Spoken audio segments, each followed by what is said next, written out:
Kumusta kayo, Mami Cutie? Binisita kayo ni Dada. Tiis lang muna tayo dito. Pag gumaling na kayo, 1 week kayo dito. Pag gumaling na, uwi na tayo. Ay mga kadada and friends, nakausap ko po yung assistant ni Doc Joy. Ay ni Doc Dante kasi wala pala si Doc Joy. Injection po ang ano sa kanila. Ang gamot. Yun nga po para mabilis yung mabilis mag-heal yung sugat nila sa bibig.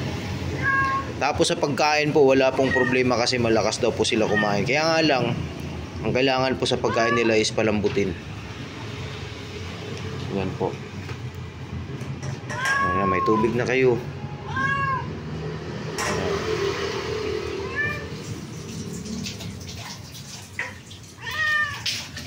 Kilang Mami Cutie.